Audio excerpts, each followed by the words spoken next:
정말 좋아하는 찬송인데 불러주셔서 고맙습니다. 속으로 목사님이 좋아하지 않은 찬송이 어디 있습니까? 라고 말씀하겠지만 감사하고요. 우리 미니자매 성가됐으니까 우리 성가대 평균 연령이 굉장히 많이 떨어져서 고맙습니다. 우리 자매 감사하고 찬양 하나님이 기뻐 받으시고 우리 가운데도 기쁨이 된 줄로 믿습니다. 하나님 말씀 보시겠습니다. 하나님 말씀은 누가복음 5장 1절부터 11절까지 오늘 우리에게 주신 말씀입니다. 페이지로 95페이지 누가복음 5장 1절부터 11절까지 말씀, 제가 한 절 읽고 여러분 한 절 읽으시고 교독으로 말씀을 보시겠습니다. 무리가 몰려와서 하나님의 말씀을 들을새 예수는 게네사렛 호수에 서서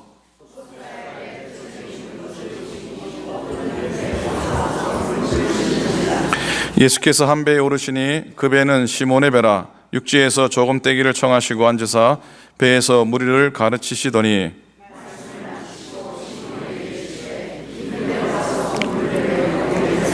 시몬이 대답하여 이르되 선생님, 우리들이 밤이 새도록 수고하였을 때 잡은 것이 없지만은 말씀에 의지하여 내가 그물을 내리리이다 하고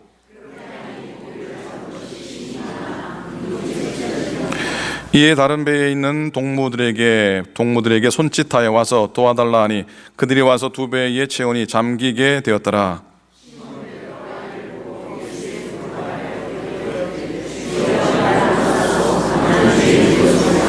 이는 자기 및 자기와 함께 있는 모든 사람이 고기 잡힌 것으로 말미암아 놀라고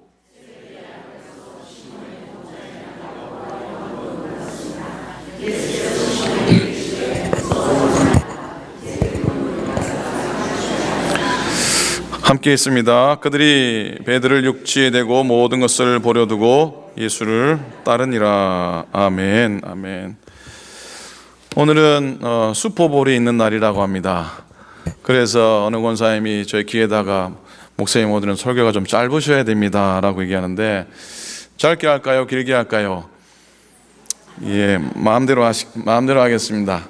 3시 반에 슈퍼볼이니까 시간이 넉넉한 줄로 믿고 한번 따라 하시겠습니까? 오답 인생, 정답 인생.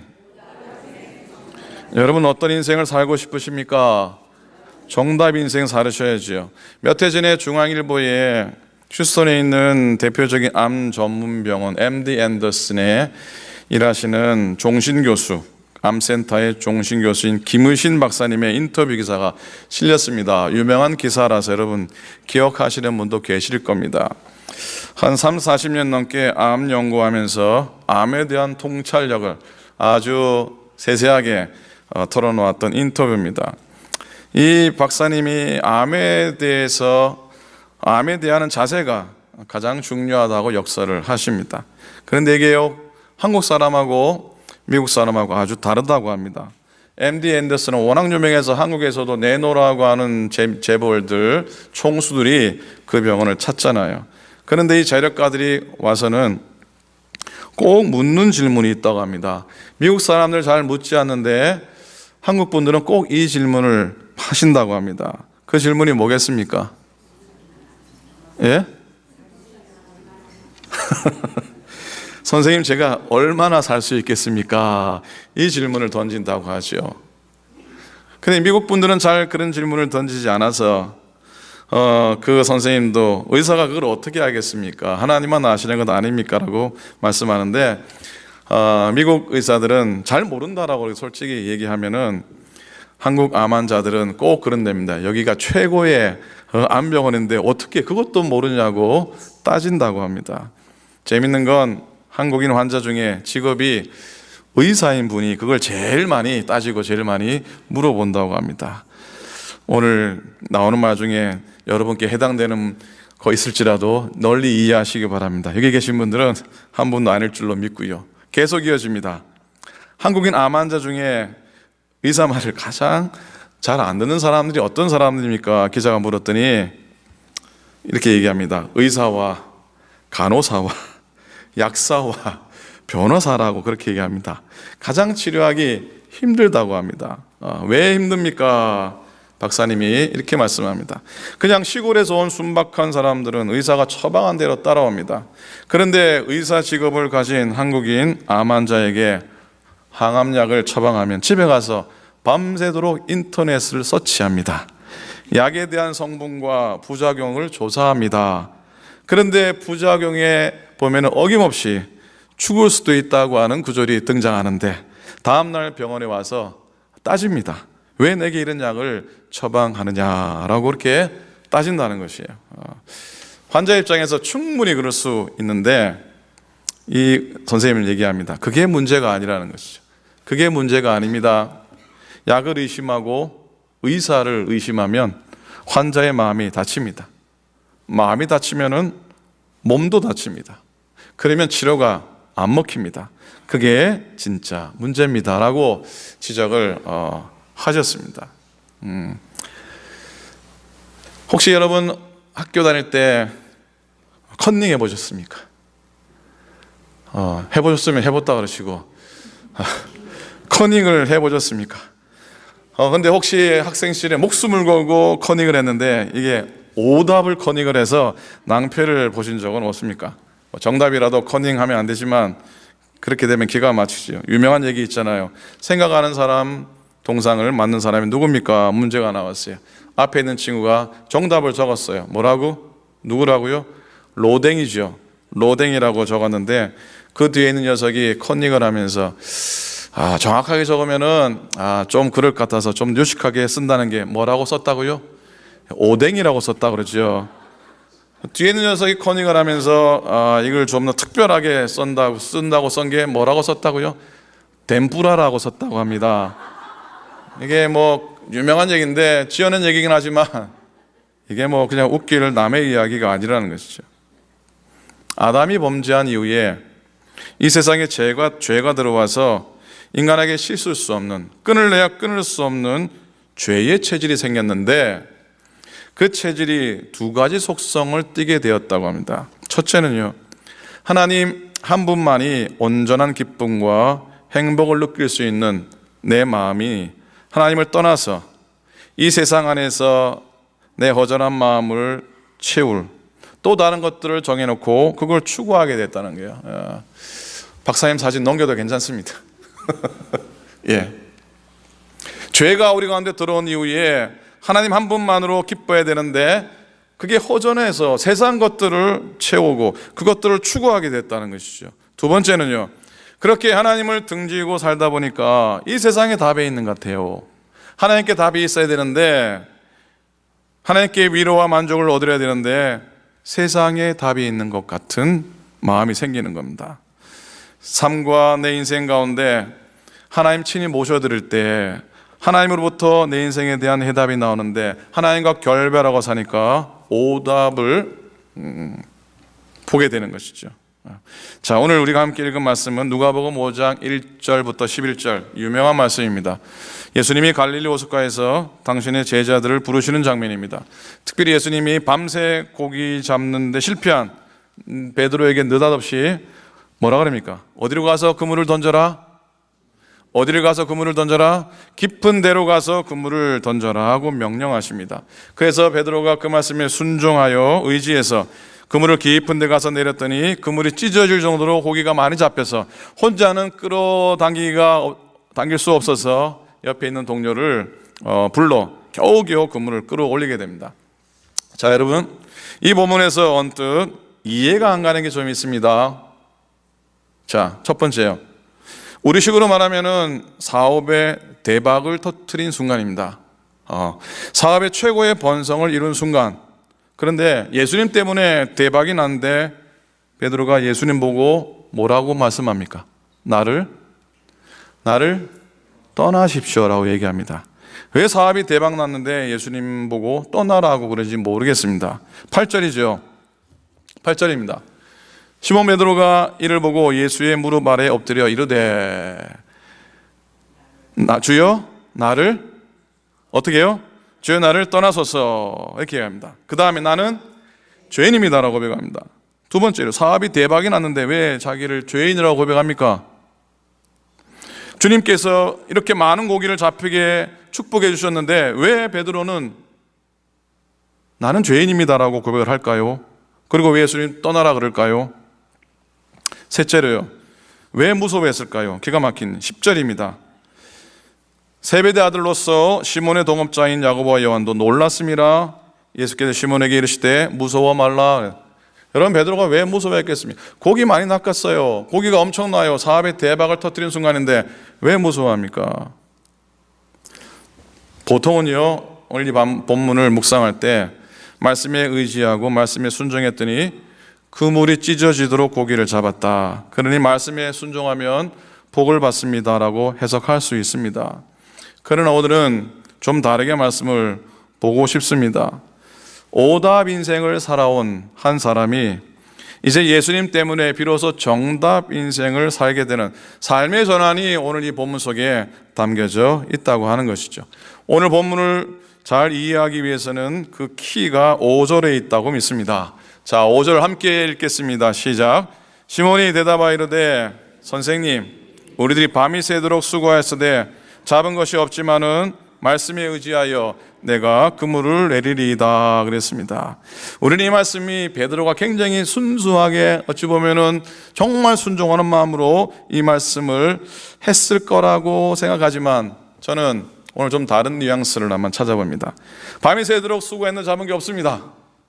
이 얘기는요, 이 지역에서, 이 동네에서 내가 고기를 못 잡았다면 누구도 고기 못 잡습니다. 이게요.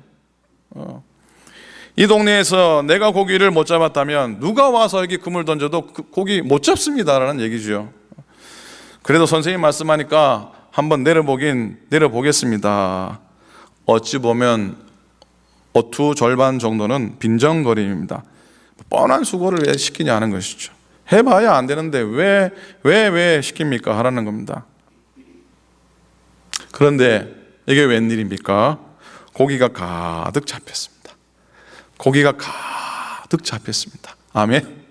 고기가 가득 잡혔습니다. 아멘. 베드로가 평생에 한 번도 경험해 보지 못할 만큼의 대박의 고기가 잡혔습니다. 그물이 찢어질 정도로 잡혔습니다. 요즘 말로 하면 이건 뭐지? 이건 뭐지? 여러분, 충격을 받으면은 무서워질 수도 있습니다. 강한 충격을 받으면은 좀 무섭기까지 느껴지기도 합니다. 그렇지 않습니까? 김은 기고 알고나고 너무 큰 충격을 받으면 무서워져요. 자, 왜 무서워합니까? 베드로 못 배운 사람입니다. 아무리 못 배웠어도 갈릴리 지역에서 고기 잡는 것에 대해서만큼은 전문가입니다. 자기가 답을 안다고 생각한 사람이에요.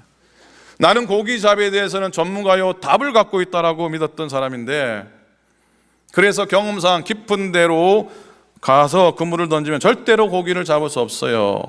헤르몬산에서 내려온 찬 물이 갈릴리 바다 밑바닥에 고여 있는데 그 찬 곳에는 고기가 살지 않아요. 고기는 호숫가 변으로 살아요. 그러니까 깊은데 찬 물가에 그물을 던져봐야 못 잡는 겁니다. 없어요. 고기가 없어요.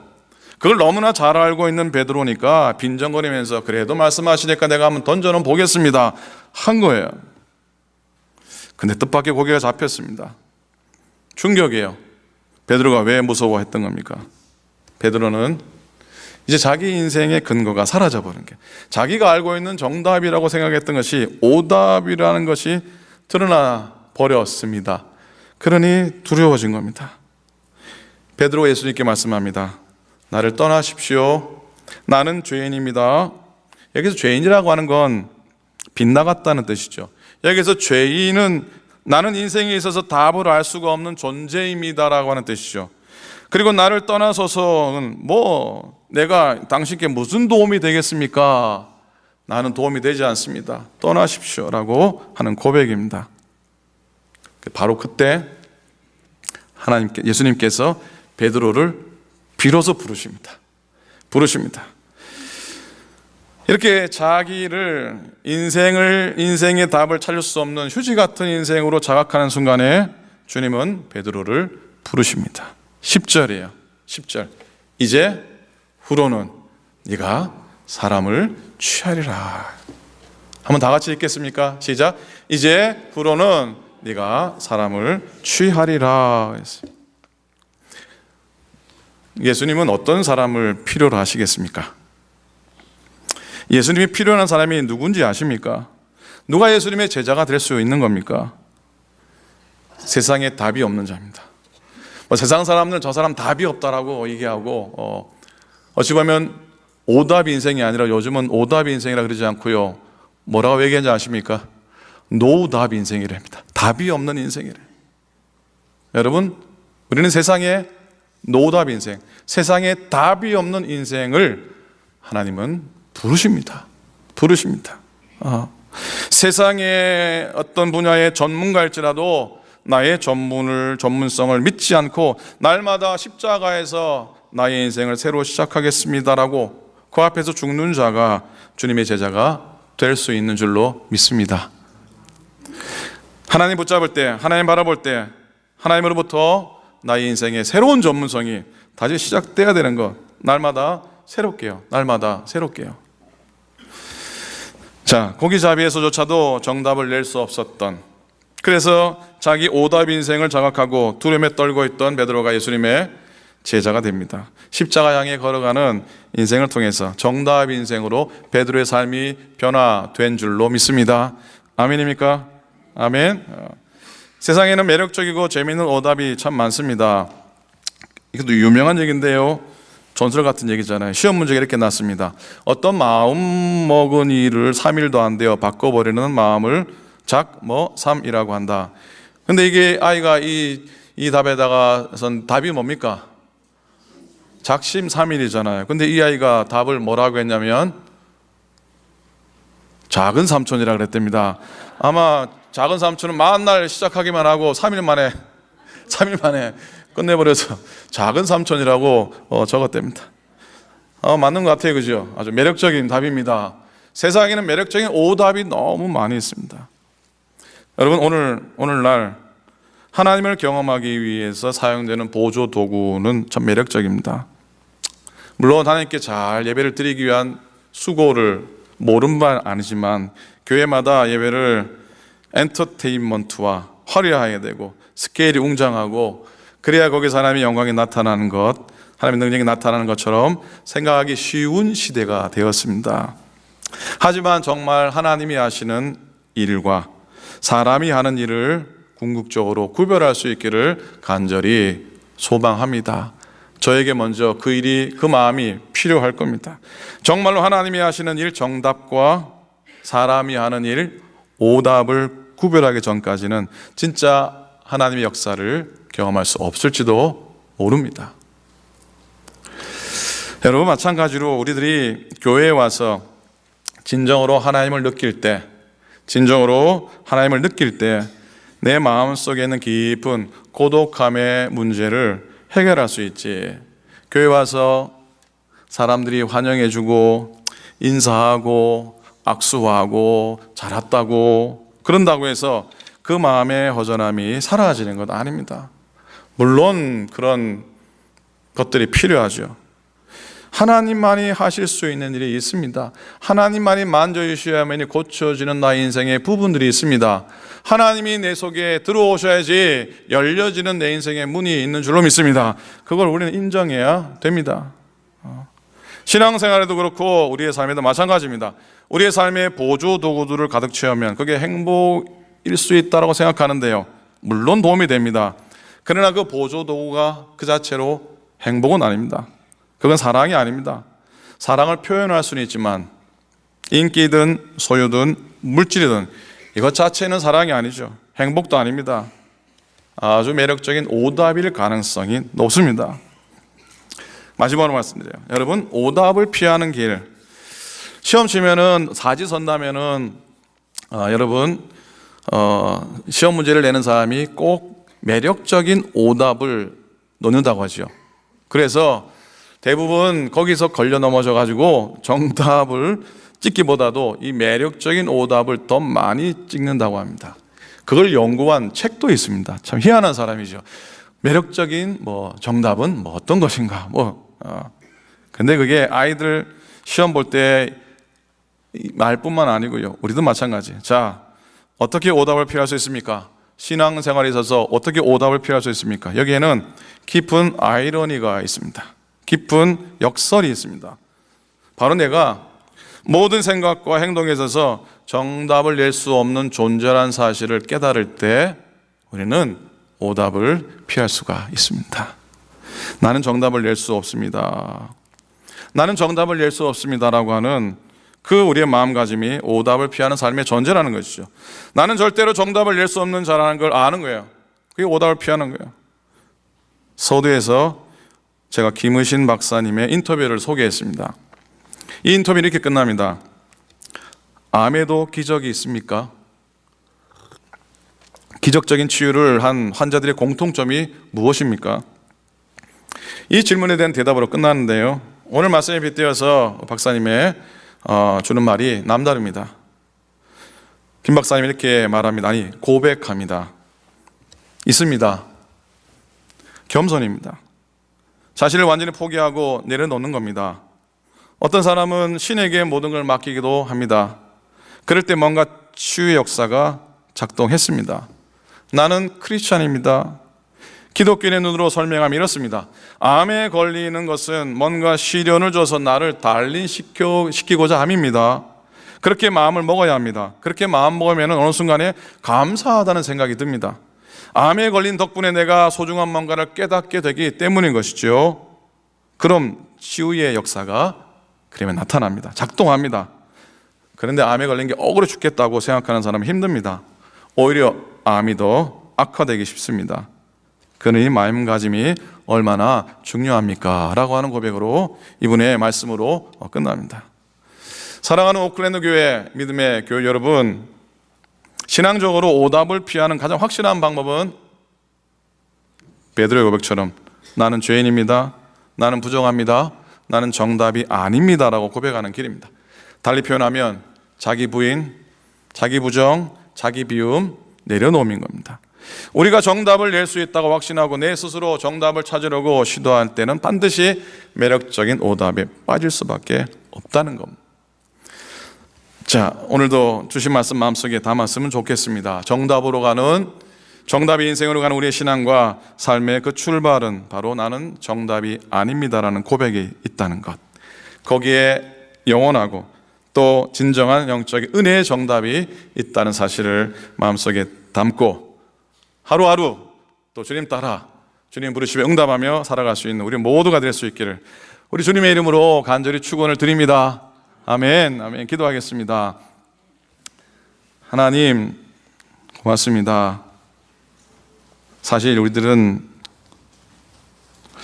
정답을 잘 찾아보려고 몸부림치고 또 애씁니다.